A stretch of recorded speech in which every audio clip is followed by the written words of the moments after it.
व विद्यार्थी मित्रांना मिस जोविटाचा प्रेमपूर्वक नमस्कार. विद्यार्थी मित्रांनो, आपण उजाड उघडे माडरान ही कविता अभ्यासलेली आहे. चांगल्या प्रकारे आपण अर्थ लिहून घेतलेले आहेत कठीण शब्दांचे. आणि मी तुम्हाला त्याची समरी म्हणजेच काय तर त्याच्याविषयी सारांश सांगितलेला आहे. त्याचं सारांश. तर आता आपल्याला काय करायचं आहे आता आपल्याला उजाड उघडे माडरान म्हणजे आपण पाहिलेलं आहे. उजाड म्हणजे भकास, माडरान म्हणजे गवती पठार. मग त्याच्या स्वागतासाठी कवयित्री ललिता गादगे म्हणतायत की आता वसंत ऋतूला सुरुवात होणार आहे. सगळ्या ठिकाणी भकास वातावरण आहे. ओके, गवती पठारं सुकून गेलेली आहेत आणि आता नवीन स्प्रिंग सीझनला सुरुवात होणार आहे, वसंत ऋतू. आणि मग त्यामुळे सृष्टीत जे बदल झालेले आहेत त्या बदलाविषयी कवयित्रीने आपल्याला सांगितलेलं आहे. आणि आपण बघितलं की वसंत ऋतूच्या आगमनाने काय झालेलं आहे, चराचर सृष्टीमध्ये बदल झालेला आहे. सगळे माळरान फुलून आलेले आहे. इथे स्क्रीनवर मी दाखवते बघा. त्याप्रमाणे काय होतं, नवीन पालवी फुटते झाडांना, नवीन फुले येतात. आपण बघितलं की काय होते तर ही सगळी फुलं जी आहेत, कुसुमे सारी जगतातली पाहुनी मनात झुरती. आणि अशा प्रकारे दुरंगी चुंदरीमध्ये उभी आहे, वडाचं झाड दंग होऊन नाचत आहे किंवा काय करत आहे, शरीरभर आपल्या जणू काही अंगावर त्यांनी काय केलेलं आहे, नवीन वस्त्र परिधान केलेलं आहे. आणि निंबोडीचे झाड वगैरे वगैरे आपण जे पाहिलं हे सगळं आपण आता स्क्रीनवर बघणार आहोत कशा प्रकारचा बदल होतोय. बघा विद्यार्थी मित्रांनो, कशा प्रकारची फुलं फुललेली आहेत, किती सुंदर ब्लॉसम आहे. नानाविध रंगाची. आपल्याला शब्द आलेला होता ना, काय सांगितलेलं होतं आपल्याला तर मातीच्या अंकावरती कुसुमी सारी या जगतातली.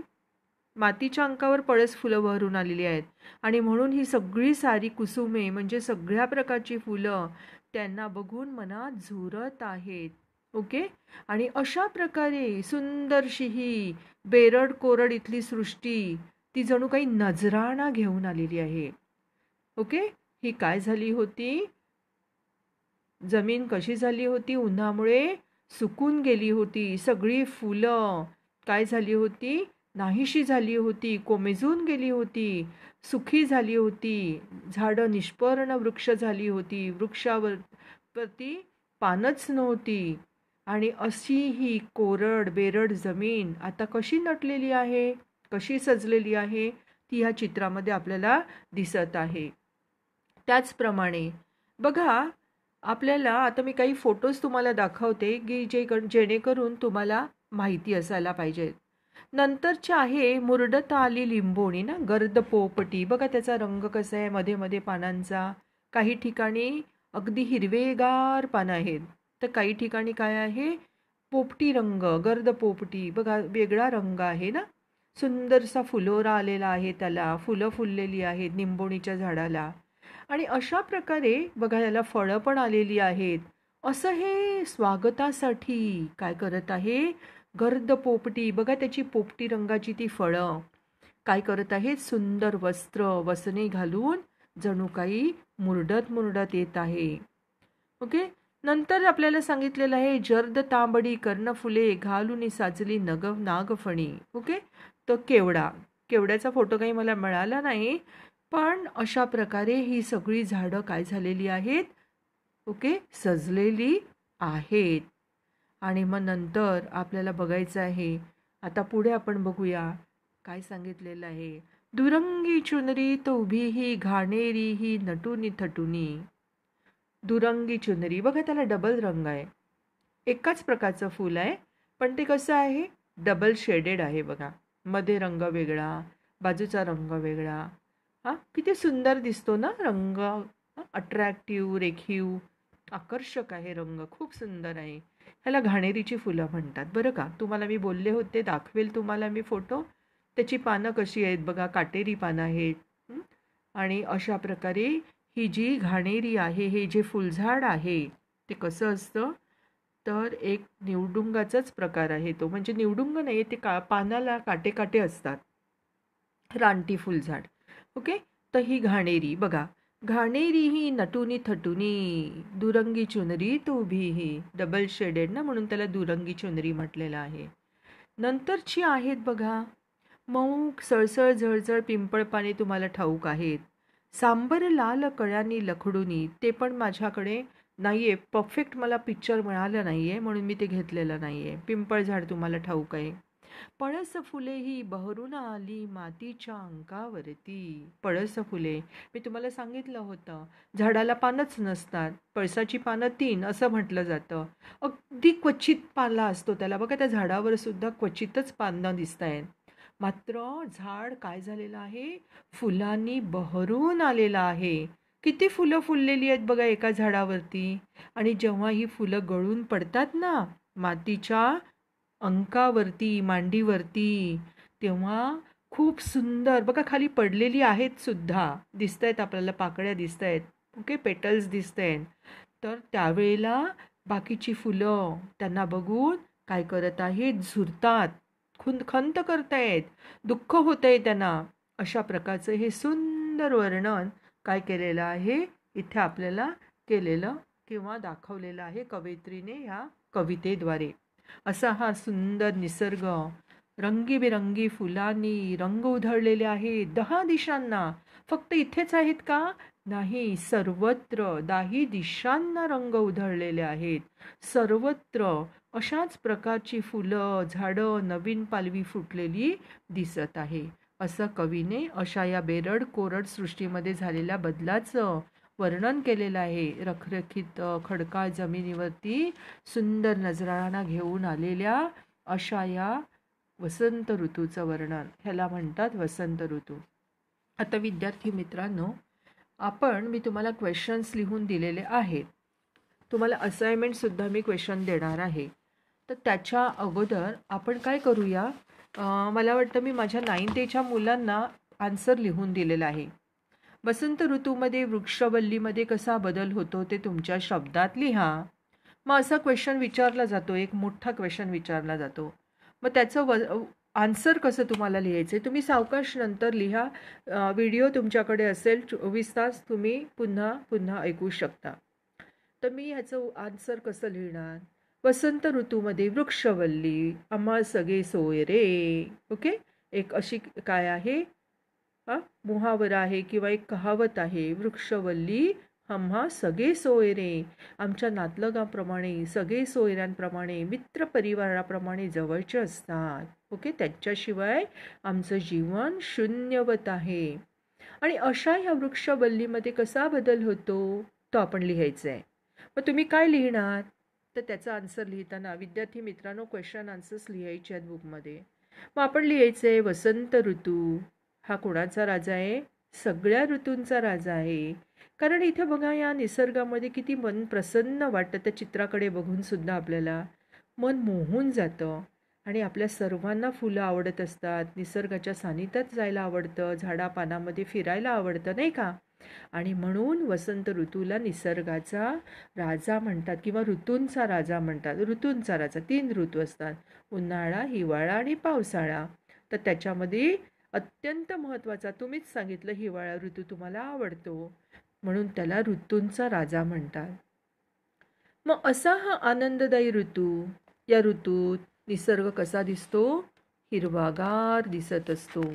ओके, आता आपण ह्या पिक्चरमध्ये बघत आहोत, नाही का.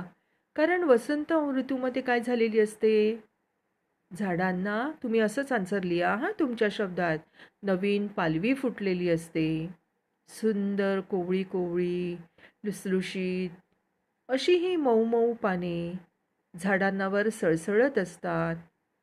ओके, जणू काही एकमेकांशी वार्तालाप करतात, एकमेकांशी गोड गाणी गातात, बोलत आहेत, जणू काही डोलतात, एकमेकांच्या अंगावर लागतात, खांद्यावर लागतात, म्हणजे आजूबाजूच्या फुलांना स्पर्श होतो. तेव्हा जणू काही असं वाटतं कवयित्रीला की जणू काही ते काय करत आहेत, गात आहेत, कुंजन करत आहेत, बोलत आहेत. आम्रवृक्षाला सुगंधी मोहर आलेला आहे, हल्ली सध्या आलेला आहे बघा, सुंदर सुवास येतो, त्याचा सुंदर वास येतो. आणि अशा प्रकारे आम्रवृक्षाला मोहर येतो. सगळा आसमंत म्हणजे संपूर्ण चराचर सृष्टी, संपूर्ण निसर्ग विभिन्न रंगामध्ये, बघा अनेक प्रकारचे रंग आपल्याला दिसत आहेत तिथे फुलांचे. अशा ह्या विविध रंगामध्ये, आणि विविध रंग आणि फुलाचा प्रत्येकाचा गंध सुद्धा वेगळा असतो बरं का. प्रत्येक फुलाचा गंध वेगळा असतो. जसं आपण वेगवेगळ्या परफ्युम्स वापरतो, ओके, अत्तर आपण वापरतो वेगवेगळ्या प्रकारच्या फुलाचे. मोगऱ्याचं असतं, चाफ्याचं असतं, जुईचं असतं, तुम्हाला माहिती आहे, सांगायला नको. तर अशा प्रकारे ह्या सगळ्या फुलांनी रंगीबेरंगी निसर्गामध्ये, रंगामध्ये त्याच्या भर पडली आहे, गंधामध्ये वास देखील सुंदर वास येतोय. जणू काही संपूर्ण पृथ्वी न्हाऊन निघालेली आहे असं कवयित्री म्हणतायत. आणि दुसरं काय सांगितलेलं आहे, पिंपळावर पिंपळावर मोरपिसाप्रमाणे कोवळी कोवळी मऊ मऊ अशी पानं येतात नाही का. तर अशी ही पिंपळाची मऊ मऊ कोवळी कोवळी पाने, त्या पानांची सळसळ ऐकू येत आहे. ओके, त्या पानांची सळसळ ऐकू येते. वडाला देखील कोवळी कोवळी पाने येत आहेत, लुसलुशीत पाने येत आहेत. वडाची पानं तुम्ही बघितली आहेत का? जाऊन बघा, तेलकट कशी असतात ती. तर त्यालासुद्धा लुसलुशीत कोवळी पानं येतात. वडाचे झाड अशा ह्या नवीन पालवी आल्यानंतर वसंताच्या आगमनासाठी आनंदाने डोलू लागते. जणू काही ते आपला आनंद डोलून हलून काय करत असते, वाऱ्यावर सुंदर वाऱ्याच्या मंद झुळकीवर हलून काय करत असते, आनंद व्यक्त करत असते. आणि अशा प्रकारे सर्वच प्रकारची झाडे, वेली, क्रीपर्स, वेली म्हणजे क्रीपर्स, बघा त्या झाडावर क्रीपर्स चढलेल्या आहेत. ओके, तर त्या क्रीपर्स काय करतात, झाडा वेली, वेली म्हणतो आपण त्यांना, वृक्षवल्ली. हां, तर ही हिरवीगार टवटवीत दिसू लागतात. खूप सुंदर आकर्षक वाटतं तिथे बघायला. आणि नवचैतन्य बघून किती प्रसन्न वाटतंय बघा. मन कसं उल्हासित होतं बघून. मन कसं होतं बघा, प्रखर जेव्हा उजाड उघडं मारला नसेल तिथे आपल्याला बघवतं का? आपण बघू शकत नाही. उन्हामुळे आपले डोळे दिपून जातात, आपण बघू शकत नाही. एक क्षणभर आपण बघतो आणि डोळे बंद करतो किंवा दुसरीकडे बघतो. मात्र अशा प्रकारचा जेव्हा निसर्ग असतो, पाना फुलांनी फळांनी बहरलेला असतो, त्यावेळेला सर्वत्र नवचैतन्य पसरलेलं असतं. आपण बारकाईनं त्याचं निरीक्षण करत असतो. आणि अशाच प्रकारे आम्रवृक्षाच्या म्हणजे आंब्यांच्या फांदीमधून, गर्द दाट फांद्यांमधून बसून कोकिळा काय करत असते, बसून कोकिळा मधुर गाणं गात असते, कुंजन करायला लागते. मी तुम्हाला सांगितलं गाणे गाते असं म्हणत नाही, तर ओके काय करते, ती सुंदर कुंजन करत असते. आणि अशा प्रकारे म्हणजे ती सुद्धा काय करत असते, वेलकम करत असते, किंवा तिला ह्या चराचर सृष्टीमुळे आनंद झालेला असतो. तो आनंद जणू काही ती आपल्या गाण्याद्वारे व्यक्त करत असते. तिला खूप खुशी होते आंब्याला मोहर आल्यानंतर. असं म्हणतात की आंब्याला मोहर आला की आंब्याच्या झाडावर कुंजन करताना कोकिळी आपल्याला दिसत नाही, दाट असते नाही का झाड, आंब्याला दाट फांद्या असतात, ब्रांचेस. आणि जेव्हा ती त्या आंब्याच्या झाडावर बसून कुंजन करते ना, तेव्हा त्याला खूप खूप फळं लागतात. त्या आंब्याला काय होतं, खूप खूप फळं लागतात. अशी जुन्या लोकांची म्हणजे जुनी लोकं असं सांगतायत, म्हातारी लोकं. आणि कदाचित ते खरं खरं पण असेल. कारण बघा, ज्यावेळेला कुंजन करते ना कोकिळा येऊन त्या आंब्याच्या झाडावर, त्या आंब्याला खूप खूप आंबे आपल्याला मिळतात, कैऱ्या मिळतात बरं का. आणि अशा प्रकारे सारी सृष्टी, चराचर सृष्टी ही संपूर्ण वसुंधरा आनंदित झालेली असते.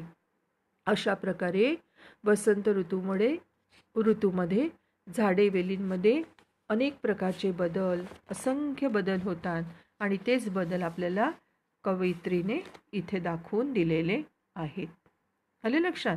आता जे स्वाध्याय आपल्याकडे आहे, टेक्स्च्युअल आपण क्वेश्चन जे बघणार आहोत, त्याच्यामध्ये काय सांगितलेलं आहे बघा.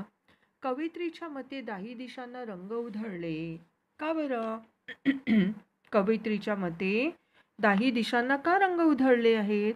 कारण तुम्ही सांगितलं होतं मला आन्सर पण इतर मुलांसाठी, वसंत ऋतूचे स्वागत करायचे होते त्याला. ओके, कवयित्रीच्या मते दाही दिशांना रंग का उधळले गेले? वसंत ऋतूचे स्वागत करायचे होते म्हणून. आता दुसरा क्वेश्चन जो आहे टेक्स्चुअल 36 पेज नंबर 36 नाही बोलायचं बरं का, बाय मिस्टेक मी बोलले 36. तर जगातील सर्व फुले मनात झुरू लागली कारण. का बरं? जगातील सर्व फुले मनात का झुरू लागली? मगाशी मी चित्र पण दाखवलं. मातीच्या अंकावर पळस फुले बहरून आली म्हणून. कशासाठी? मातीच्या मांडीवर ही लाल लाल रंगाची सुंदर पळस फुलं बहरून आलेली आहेत आणि म्हणून बाकीची जगतातील इतर फुले मनात झुरू लागली. त्यांचा तो आकर्षक रंग वेल्वेट प्रमाणे असतात, लाल रंग, आणि खूपच मुलायम असतात. आणि अशी ही सुंदर फुलं अट्रॅक्टिव्ह, बघा किती लाल भडक रंग आहे त्याचा. आणि मी सांगितलं ना, जेव्हा आपण पिकनिकला जातो एखाद्या डीप दरीमध्ये व्हॅलीमध्ये अशी झाडं असतात किंवा पठारावरती असतात, अशी 5-6 झाडं एकत्र आली ना की खूप आकर्षक दिसतात. आणि दुरून आपण बघितलं, खूप दुरून आपली गाडी धावत आहे, मग आपल्याला ते दिसलं की पहिल्या सुरुवातीला अगदी असं वाटतं की जणू काही आगच लागलेली आहे, ज्वाला दिसतात, जणू काही आगीच्या ह्या सगळ्या काय असतात, विस्तव लावलेला आहे कोणीतरी, असं वाटतं. अशी ही सुंदर पळस फुले. ओके, अशी ही फुलं बघून, मातीच्या अंकावर फुललेली फुलं बघून, बहरून आलेली फुलं बघून इतर फुलांना दुःख झालेलं आहे किंवा इतर फुलांना काय झालेलं आहे, मनात झुरू लागलेली आहेत. नंतरचा क्वेश्चन आहे, वसंत ऋतूच्या स्वागतासाठी आतुर असलेले घटक. कोण आता आतुर आहे वसंत ऋतूच्या स्वागतासाठी? आपण बघितलेलं आहे. कोण आतुर आहे बघा बरं वसंत ऋतूच्या स्वागतासाठी. सुरुवातीपासून बघा. वसंत ऋतूच्या स्वागतासाठी आपण बघितलं, काय बघितलं? गर्द पोपटी लेऊनी वसने मुरडत आली लिंबोणी. मग पहिला घटक कोण आहे? पहिला घटक आला लिंबोणी.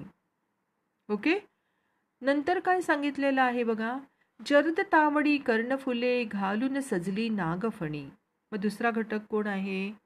नागफणी. अधोरेखित मी करायला सांगितलं होतं, आता तुम्ही आन्सर्स लिहून घ्या. नंतर काय सांगितलेलं आहे बघा, नंतर काय सांगितलेलं आहे? स्वागतासाठी आतुर असलेले, त्यामुळे क्वेश्चन समजून घ्या. घाणेरी ही दुरंगी चुनरीत उभी ही घाणेरी ही नटुनी थटुनी. मग अशी मी दाखवली ना फुलं, दुरंगी चुनरीमध्ये घाणेरी कशी उभी आहे, नटुनी थटुनी. तर आता तिसरा आन्सर असणार आहे आपलं घाणेरी. वसंत ऋतूच्या स्वागतासाठी असलेले, आसुसलेले किंवा आतुर असलेले घटक. नंतर काय आहे बघा, घाणेरी झालं. सांबर लाल कळ्यानी लखडून उभे स्वागता पाणंदीवरी. स्वागतासाठी सांबर. ओके, नेक्स्ट म्हणजे चौथा घटक असेल तुमचा sambar. Only write the sambar. एक झाड लिहू नका, वृक्ष लिहू नका, सांबर. आणि मग शेवटचा घटक कोण आहे? शेवटचा घटक आहे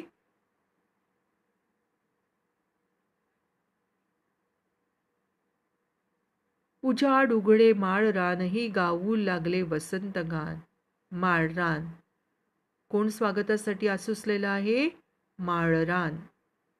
ओके, उजाड उघडे माळरान ही गाऊ लागले वसंत गान, म्हणजे ते सुद्धा आसुसलेलं आहे, उतावीळ झालेलं आहे, आतुर झालेलं आहे वसंतच्या स्वागतासाठी, वसंत ऋतूच्या स्वागतासाठी. तर मग अशा प्रकारे हे तुमचे 5 घटक येणार. ओके, पहिला आहे लिंबोणी, दुसरा नागफणी. आपण ना टप्प्याटप्प्याने म्हणजे जसं दिलेलं आहे तसंच जायचं, म्हणजे आन्सर बरोबर येतं. मागे पुढे केलं की मग आन्सर चुकतं. नागफणी, घाणेरी, नंतर सांबर आणि मग माळरान. आले लक्षात? अशा प्रकारे आपल्याला उत्तरं शोधायची आहेत आणि आन्सर्स आपल्याला नोटबुकमध्ये कॉपी डाऊन करायचे आहेत. आपल्याला अशा प्रकारे आन्सर्स लिहायचे आहेत. आता मला सांगा, पृथ्वीचे रूप खालील बाबतीत स्पष्ट करा. वसंत ऋतूच्या आगमनापूर्वी. वसंत ऋतूच्या आगमनापूर्वी कशी होती जमीन? पहिला पॅरेग्राफ. सुरुवातीला आपण पाहिलं बेरड कोरड. ओके, कशी होती? बेरड कोरड म्हणजेच कशी? तर इथली सृष्टी कशी होती? रखरखीत, खडकाळ अशी ही जमीन. आणि अशा प्रकारे जणू काही चैतन्यच हरवलेलं आहे, जीवच नाही आहे जणू काही त्याच्यात.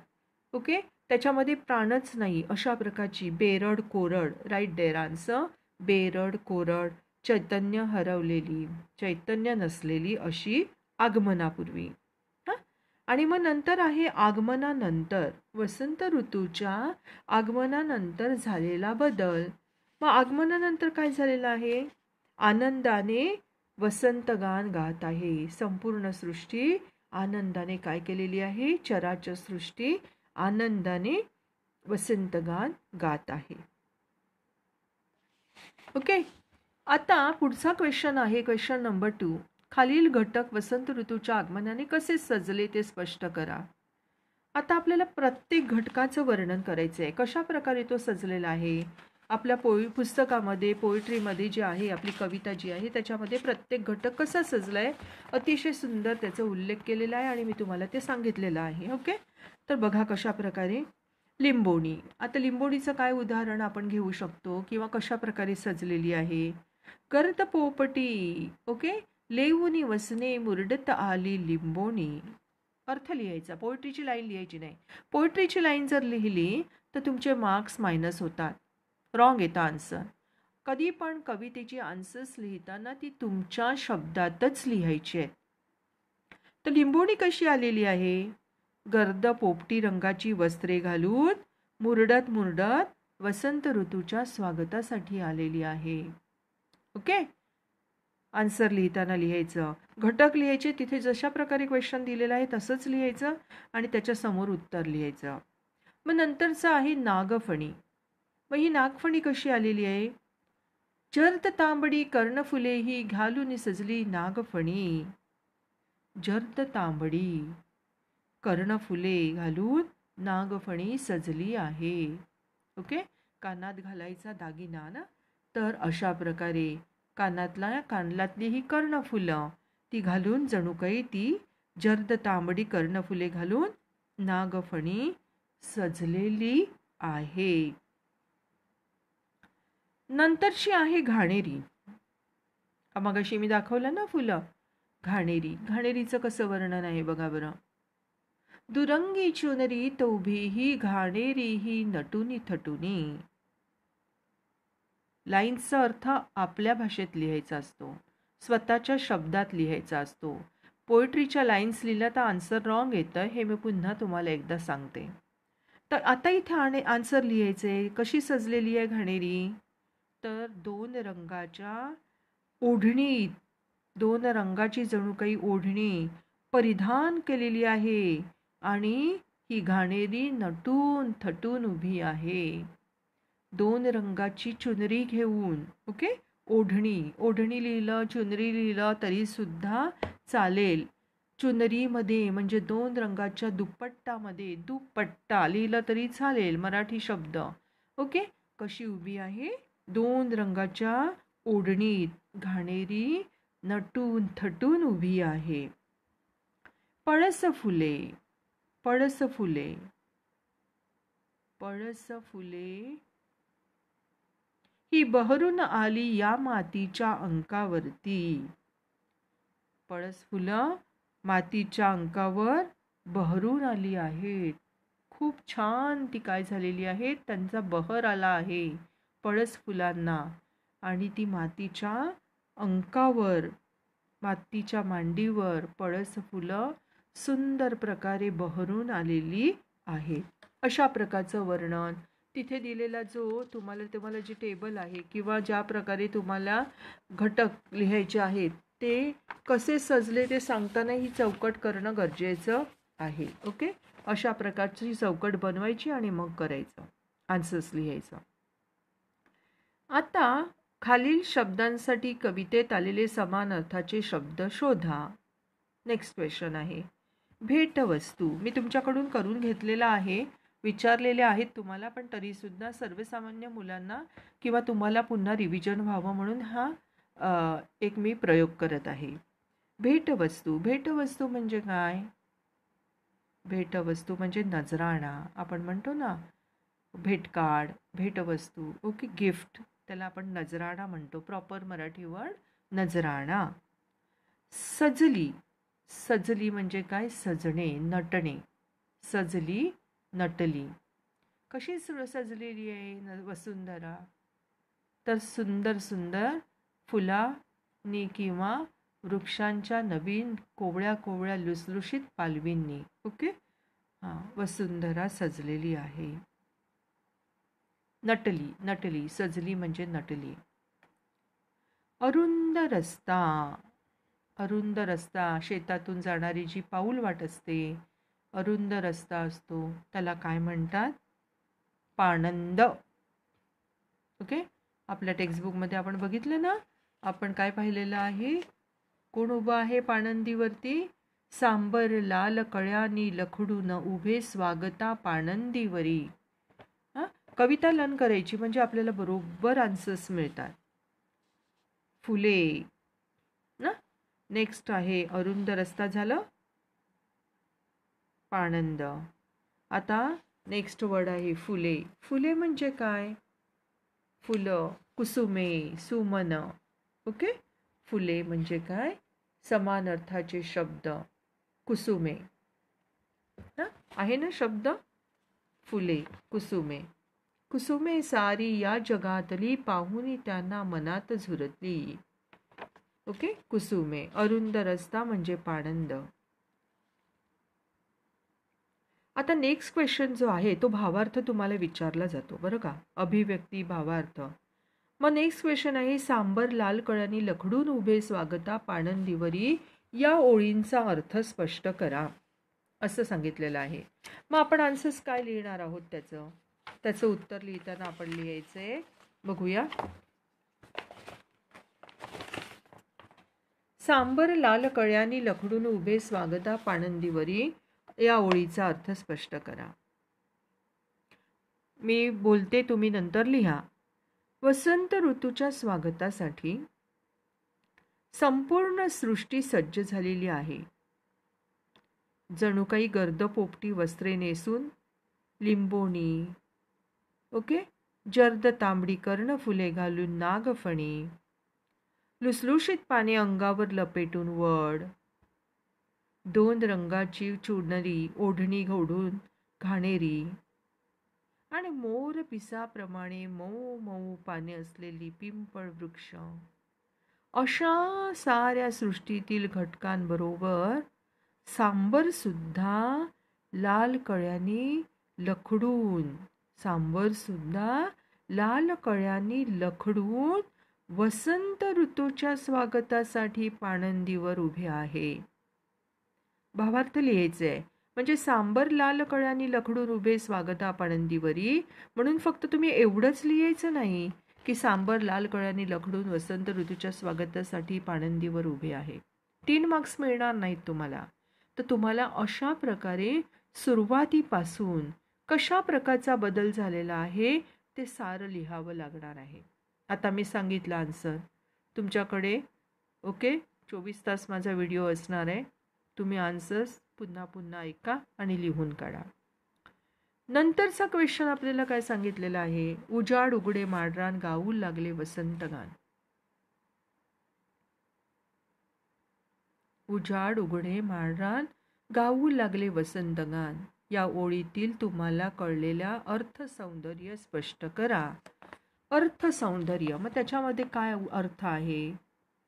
तर वसंत ऋतूचे आगमन झाले की साऱ्या सृष्टीला काय होतं? आनंद होतो, नवचैतन्याने भरून राहते सृष्टी. ओके, झाडे हिरवीगार दिसू लागतात, पानांनी डवरून जातात, पाने, फुले, फळे आपण बघतो ना, सुंदर फळं लागतात, छोटी छोटी. आता कैऱ्या लागणार बघा आंब्याच्या झाडाला, हां, तर फळझाडांना चिक्कू बारीक बारीक आलेली आहेत, लागलेली आहेत. हां, तर अशा प्रकारे फळझाडांना सुद्धा फळं लागलेली असतात. आम्रवृक्षाला मोहर येतो आणि अशा ह्या आनंददायी वातावरणामध्ये वसंत ऋतूत कोकिळा पक्षी आपल्या मधुर स्वराने काय करत असते? आम्रवृक्षावर बसून गात असते. आंब्याच्या झाडावर बसून गात असते. अशा या प्रसन्न वातावरणात ओके, सर्वत्र आनंदी आनंद वातावरण आहे. अशा मनाला मोहून टाकणाऱ्या वातावरणात, प्रसन्न वातावरणात उजाड, मोकाट असलेले हे मोकळे असलेले माळरान आनंदाने वसंत ऋतूच्या स्वागतासाठी त्याचे गाणे गाऊ लागते. उजाड उघडे माळरान गाऊ लागले वसंत गान. तर अशा प्रकारे प्रसन्न वातावरणात हे उजाड उघडे मोकळे असलेले माळरान आनंदाने वसंत ऋतूच्या स्वागतासाठी त्याचे गाणे गाऊ लागते. अशा प्रकारचे आन्सर्स तुम्हाला लिहायचे आहेत शॉर्टमध्ये. आता भावार्थ लिहायला सांगितलं तर फक्त त्या लाईनीचाच अर्थ लिहायचा नाही, तर पुढील अर्थसुद्धा थोडासा आपला आला पाहिजे, म्हणजे पृष्ठी जोडायची आहे आपल्याला. नंतरचा क्वेश्चन आहे अभिव्यक्ती. वसंत ऋतूच्या आगमनाने सृष्टीत होणारे बदल तुमच्या निरीक्षणाने लिहा. पण तुमच्या निरीक्षणाने काय बदल झालेले आहेत बघा. या पिक्चरमध्ये आपण बघितलेलं आहे. वसंत ऋतू हा ऋतूंचा राजा आहे, नाही का? आणि म्हणून त्याला ऋतुराज असे म्हणतात. मग त्याचे आगमन झाले की काय होतं? सर्वत्र आनंदी आनंद असतो, वातावरण उल्हासित असतं, आनंदाने सगळे न्हाऊन निघालेले असतात. झाडांना वेलींना नवीन पालवी फुटलेली असते. म्हणजेच काय तर संपूर्ण चराचर सृष्टी निसर्ग हिरव्या रंगाने न्हाऊन निघालेली असते. ओके, पूर्णपणे सजलेली असते. नवचैतन्य त्यांना मिळालेलं असतं. सळसळू लागते सृष्टी. ओके, नवीन चैतन्याने. रानफुले, रानटीची फुलं आहेत, ती रानफुले काय करतात? जिथे तिथे उगवलेली असतात आणि त्या वाटेवरती म्हणजेच कुरणावरती किंवा त्या रानावरच्या वाटा सजून जातात.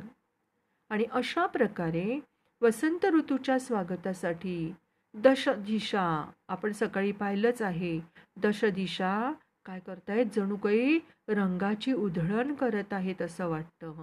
सर्वत्र 10 दिशांना नवीन नवीन रंग बघायला मिळतात. अशा प्रकारे उजाड माळरान आनंदाने गाऊ लागते. आणि मग आम्रवृक्षाला मोहर येतो, सुगंध त्याचा सर्वत्र दरवळत असतो.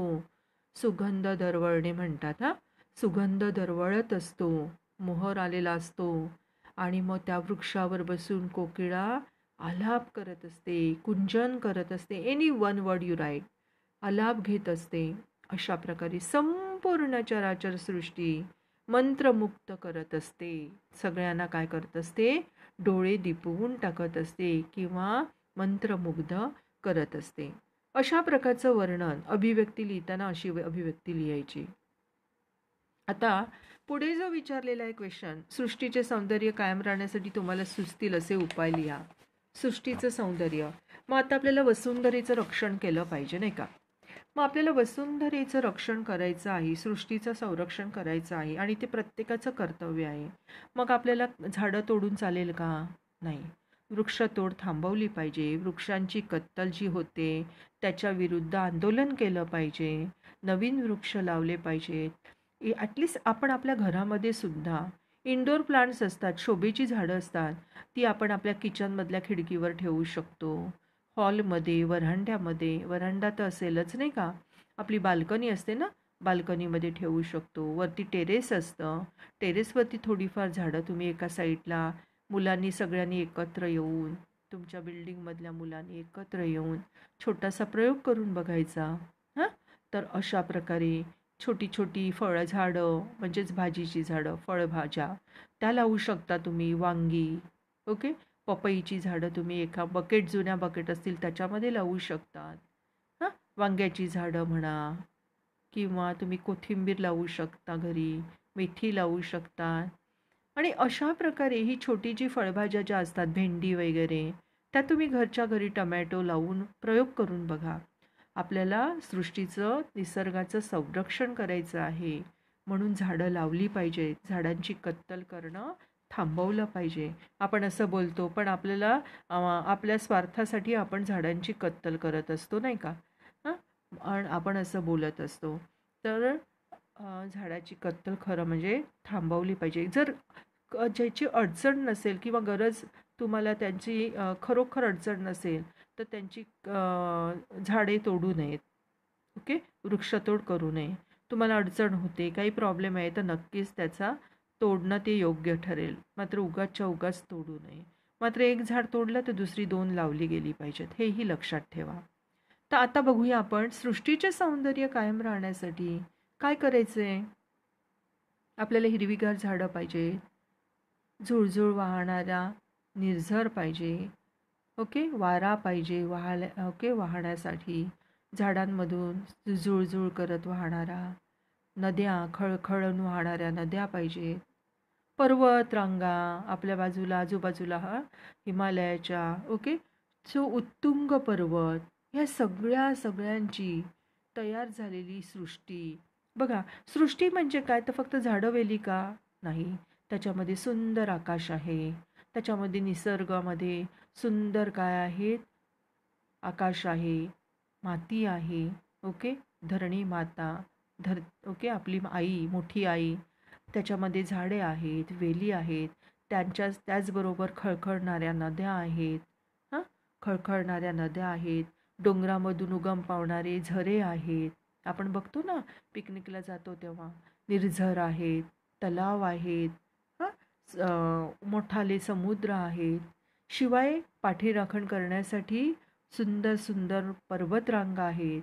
हां, हिमालयाच्या पर्वतरांगा, सह्याद्री पर्वत, अनेक प्रकारचे आपल्याला यानी की म्हणजेच काय, तर अशा प्रकारचे हे पर्वत किंवा ह्या साऱ्यांनी संपूर्ण सृष्टी काय झालेली आहे, नटलेली आहे.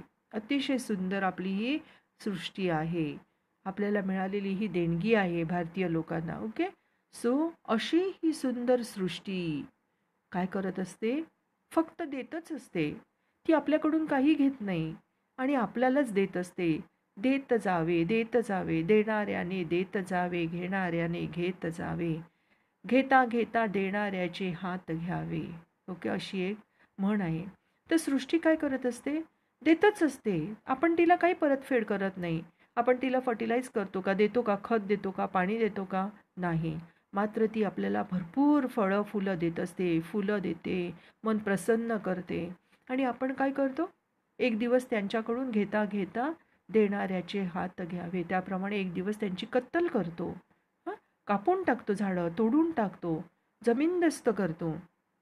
माणसाला भरभरून देत राहणे सृष्टीकडून आपल्याला शिकायचं आहे. सृष्टीकडून आपल्याला काय शिकायचं आहे, जसं सृष्टी आपल्याला देत असते त्याप्रमाणे आपणही देण्याचा मंत्र शिकायचा आहे. माणूस स्वतःच्या स्वार्थासाठी अशा या सुंदर सुंदर सृष्टीचा काय करत आहे, नाश करत आहे, तिची कत्तल करत आहे. बिचारी धरणी माता रडत आहे, तिची कत्तल होत आहे, तिच्यावर सिमेंट कॉन्क्रीटचं जंगल उभं केलं जात आहे आणि अशा प्रकारे सृष्टीचा नाश होत आहे. माणसाने ही सृष्टीचे चक्र उलटे सुलटे करून टाकले आहे. आपण बघितलं बोरिवलीला काय झालं ना, उद्यानामध्ये. तर अशा प्रकारे सृष्टीचा काय केला जातोय, नाश केला जातोय. हे चक्र, बिल्डिंग्स, मोठ्या मोठ्या इमारती बांधण्यासाठी झाडांची कत्तल केली जाते. हां, समुद्राचं पाणी किंवा नद्यांचं पाणी किंवा खाडी काय केली जाते, त्याच्यामध्ये भरणी केली जाते आणि तिथे इमारती बांधल्या जातात आणि मग निसर्गाचा कोप होतो आणि मग कोप झाला की सगळी घरच्या घरं जमीनदोस्त होतात, संपूर्ण हाहाकार माजतो, नाश होतो आणि मग आपण दोष देतो. पण दोष आपण कोणाला देतो, निसर्गाला. पण निसर्गाचं काही चुकत नाही, चुकतं आपलं माणसांचं. जास्त शहाणा समजतो ना माणूस स्वतःला, त्याला वाटतं माझ्यासारखं शहाणा कोणीच नाही, जास्त प्रगती केलेली आहे ना त्याने. आणि मग निसर्ग त्याला धडा शिकवतो. ओके. नैसर्गिक आपत्ती येते, वादळ, वारा, पाऊस, अवर्षण, ओके, भूकंप, ही सगळी निसर्गाची काय आहेत, रूपं आहेत. आणि मग सगळं काय होतं, जमीनदोस्त होतं. म्हणून आपल्याला आपली सृष्टी सजीव ठेवायची आहे, तिला वाचवायचं आहे. माणसाने सृष्टीचे चक्र उलटे सुलटे करून टाकले आहे. मग अनेक संकटांना माणसांना सामोरं जावं लागतं. आणि म्हणूनच मानवाने काय केलं आहे, वाढत्या प्रदूषणाला आळा घातला पाहिजे. प्रदूषण वाढते, किती बघा, रोजच्या रोज किती धूर बाहेर पडतो कंपन्यांमधून, किती केरकचरा पाण्यामध्ये टाकला जातो, समुद्रामध्ये, नदीमध्ये, हां, कत्तल केली जाते झाडांची. ही सगळी प्रदूषणच आहेत. जोराजोराने स्पीकर्स लावले जात आहेत, वाहनांचे आवाज, खूपच आपल्याला त्रास होतो नाही का त्याच्यामुळे. ह्या सगळ्या गोष्टींना आळा घातला पाहिजे. विषारी धूर सोडणाऱ्या वाहनांचा उपयोग कमी करून आपण सायकलवर गेलो पाहिजे. तुम्हाला काय सांगितलेलं आहे, सृष्टीचे सौंदर्य कायम राहण्यासाठी काय करायला पाहिजे. मग तुम्ही सांगायचं की आम्ही गाड्या थांबवल्या पाहिजेत, पेट्रोलची बचत केली पाहिजे, ओके, सायकलचा वापर केला पाहिजे, म्हणजे कोणत्याही प्रकारचं प्रदूषण होणार नाही, कोणत्याही प्रकारे त्रास होणार नाही, वाहनांची गर्दी होणार नाही रस्त्यावरती. अशा प्रकारे तुम्ही उपयोग करून सांगायचा आहे. सायकलीचा उपयोग केला पाहिजे. डीजे, फटाके, दिवाळीमध्ये किती फटाके फोडले हो. किती फटाके फोडले, तुम्ही सुद्धा फोडलेत का फटाके. सांगितलं होतं, सीझन आपल्याकडे कोरोनाचं किती संकट मोठं आलेलं आहे, किती लोक आजारी आहेत, ऑलरेडी ते थकलेले आहेत, भागलेले आहेत सगळे लोक, आणि तरीसुद्धा काही लोकांनी किती फटाके फोडले. खूप चुकीचं वागतात ना. तर एवढं सांगून सुद्धा शहाण्या माणसांसारखं वागायचं, सुज्ञ लोकांसारखं वागायचं. कुठेतरी आपणच आपल्याला काय करायची आहे, सवय लावून घ्यायची आहे. फटाक्याचा वापर कमी केला पाहिजे, डीजे कमी लावले पाहिजे, डीजे नको, कमीत कमी आवाज, बाजूच्या लोकांना सुद्धा आवाज जाणार नाही एवढ्या हळू आवाजात बोलायचं, हळू आवाजात आपल्या घरामध्ये टी व्ही लावायचा. ओके. प्लास्टिकचा वापर पूर्णपणे बंद केला पाहिजे, प्लास्टिक वापरणं थांबवलं पाहिजे. प्लास्टिकच्या बाटल्या आपण वापरतो नाही का. आपण रेल्वे स्टेशनवर गेलो, तहान लागली की बाटली घेतो, पाणी पितो आणि पुन्हा तीच बाटली, खरं म्हणजे ती काय करायची असते, फेकून द्यायची असते बाटली. त्याचा वापर यूज करायचं नाही, पण आपण परत परत उपयोग करतो. काही मुलंसुद्धा आणतात. आले लक्षात. अनेक प्रकारच्या प्लास्टिकच्या बॅग्स वापरतो आपण, ज्याच्यावर बंदी घातली आहे. तरी भाजी मार्केटमध्ये जाताना आपण कापडी पिशवी न नेता आपण काय करतो, हात हलवत जातो आणि भाजीवाल्याकडून भाजीसाठी पिशवी मागतो नाही का. तर अशा प्रकारे हे सगळं थांबवलं पाहिजे, पूर्णपणे बंद केलं पाहिजे. आणि जास्तीत जास्त प्रत्येक वर्षी निदान वर्षाला 5 तरी वृक्ष मी लावेन माझ्या घराच्या समोर. छोटी झाडं, मग ती छोटी इंडोर प्लांट्स असली तरी चालतील, टेरेसवरती असतील, आमच्या कंपाऊंडमध्ये जागा असेल तर तिथं मी लावेल. लिंबोणीचं झाड लावेल, जे औषधी असतं, खूप उपयुक्त असतं. तुळस लावणार किंवा अजून कोणतं झाड लावणार, फळझाड लावणार, असा निश्चय करायचा आहे. आणि वृक्ष लागवड करायची आहे. फक्त लागवड करायची का, आणि मग त्याच्याकडे ढुंकून सुद्धा बघायचं नाही, असं करायचं नाही बरं का. तर नाही, त्याचे संगोपन करायचे. ओके. त्याला चांगल्या प्रकारे खत पाणी वेळच्या वेळी द्यायचे, आणि अशा प्रकारे झाडं लावा, झाडं जगवा. अशा प्रकारे आपल्याला काय करायचे, निसर्गाचा समतोल राखायचा आहे. निसर्ग माझा मित्र आहे, माझा सखा आहे. आणि त्याच्यासाठी आपल्याला काय केलं पाहिजे, निसर्गासाठी आंदोलन केलं पाहिजे. आणि अशा प्रकारे आपण झाडाची काळजी घ्यायची, असं ह्या कवितेमध्ये सांगितलेलं आहे. मला वाटतं मी खूप वेळा आता हे एक्सप्लेन केलं, सविस्तर सगळं सांगितलेलं आहे. तुम्हाला झोपेत सुद्धा मी विचारलं तरी तुम्ही उठून मला आन्सर देतील अशी माझी खात्री आहे. ओके. तर आता आपण इथेच थांबूया आणि पुढच्या पिरियडला भेटूया. Thank you boys.